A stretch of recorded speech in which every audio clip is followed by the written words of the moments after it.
though, y'all? It's Chris. Appreciate you connecting with me while I'm on the run, out here getting things done. Thank you guys for riding along with me. Headed to the gym. Got to get that cracking, get that out of the way. Yeah, I know I was just there last night, but, got to get back in there this morning. Maybe again tonight. We'll see. But let's get into the topic at hand. And this A'ja Wilson, who WNBA absolute baller. I really enjoy watching her play. She's got an amazing game. And I think, honestly, the WNBA needs a good 10 more of her to really drum up interest. I mean, Caitlin Clark brought a lot of eyeballs to the game. But I'm not so sure about longevity-wise what Caitlin Clark is going to do. Like, she came into the sport, turned it upside down. The rivalry that her and Angel Reese had drew some interest, even though, the rivalry was better in college than it was in the WNBA. It really didn't seem like a rivalry in the pros. Caitlin Clark was winning that duel throughout the season. But I digress. WNBA has gotten a lot of interest. It hasn't translated to dollars just yet, but it was a step in the right direction. But they do need more hoopers like A'ja Wilson. And, this always happens. You have a woman who dominates in her sport the way A'ja has. She cold. She knows she cold. She's a real baller. When that happens, they always start coming for the men. They start convincing themselves that they can beat the men in their respective sports. And here we go. She's fallen into that same trap. She was on a podcast recently. Jalen Brunson does one. And, she was talking about she could beat Josh Hart in one-on-one. She would beat him 11-8. She would get the ball at first she was saying some goofy stuff like, if she played an NBA player, she wasn't necessarily talking about him when she gave this example, but she would get the ball and they would never get it back if she got the ball first. Basically 11-0. I mean, that's just ridiculousness, and that's part of why the WNBA is so hard to take seriously, because the absolute arrogance of some of these players, the boldness. I mean, you dominating against the women. Like, why do you think that that's going to translate against men? Because the women let you do whatever it is that you do. They start thinking that it's going to be the same playing against men. They may have beat their brothers and stuff growing up, but your brothers are your brothers. They're not going to handle you the way someone else that is equally competitive and physically stronger is going to handle you. So that sounded crazy. And then they asked her, you and Josh, what would the score be? She said she beat Josh 11-8. He kind of had the awkward smile or whatever, because, him and the host, they were looking like, dang, she really said that she would beat him. Because, they hoop with him. They know how he is. They hoop with him. They know that he's not no slouch. And so they asked Josh how would it go. And before he could even answer, she like, don't piss me off. So she already knew the answer was going to be something very lopsided, but he gave her 11-7, which I thought was being very generous, because frankly, the 11-0 prediction that she gave, if she was to play, a NBA player, that would be her reality. Because let's see, what would happen? He could back her down every possession and then dunk on her. And there's nothing she can do about it, because she lacks the size and height and strength to do anything about it. He could beat her 11-0. And this isn't me hating, because again, I like A'ja Wilson a lot. But when people say nonsense, whether you like them or not, you got to kind of call them out on it. And this is such a thing.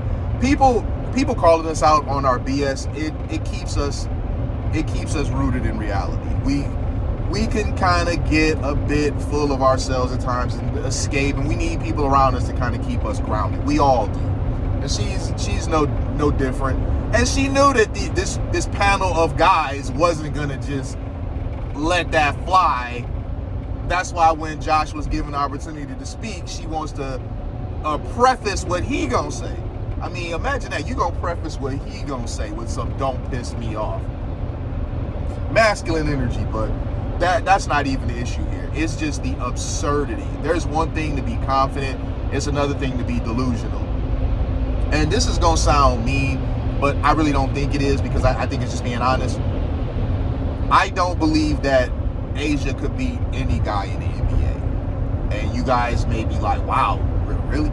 Yes, really. I don't think that Asia could beat any guy in the NBA. I don't think she's beating no starter. That's for sure. That's out. She's not beating no starter. Nobody that has a starting position in the NBA is going to lose to her. But she's not going to beat any of the bench players either. And you might say, well, the bench players are trash. No, they're not trash. They may not be him on the NBA level, but you got to remember, man, these guys that are riding the bench in the NBA, they still made the NBA though. These are guys that in college were studs. The game just may not have translated over to the NBA. But you got dudes that was dropping, 30 in college, 30 in high school, 20 in high school. They just not him in the NBA. But when they were playing in a position to where they were more of a standout, their game was seen. Their game was felt. So a woman coming from the women's league where no one, let's just be for real here, nobody can really stop anybody in the WNBA, and that's because there's a size and strength disadvantage. There's a framed disadvantage. You have women that aren't very strong backing up and bumping against other women that aren't very strong. So you take one of those women that have kind of become a bit spoiled in that setting, and you put them against somebody that is physically strong and is, just a dominating presence. For them to think that they would beat them 11-0, it's just absolute absurdity. And this is one of the reasons why the WNBA and its players, they're very difficult to take seriously, because they say silly stuff like that. And it's not just the WNBA, but the WNBA does seem to get the brunt of it. But you always get women who dominate in their sport that they start coming after men. Like Clarissa Shields. I mean, she's a monster in women's boxing. Period. She is. There's no denying this. So she starts trying to call out male boxers, what she would do to them, this and that. I mean, come on now. You're strong compared to the women, but you're weak up against men. That's the thing. She's talking about she gonna knock this person out, knock that person out. You really think that a grown man that's been getting hit upside his head by another grown man and keeps moving afterwards is gonna get knocked out by you and you're considerably weaker? I mean, come on, man. This is just what I mean, this sort of stuff.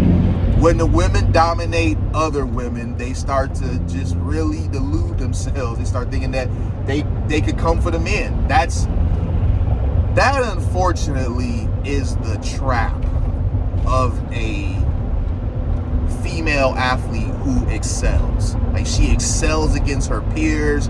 She's dominant. And so they always fall trapped to the whole idea of, oh, I can beat men too.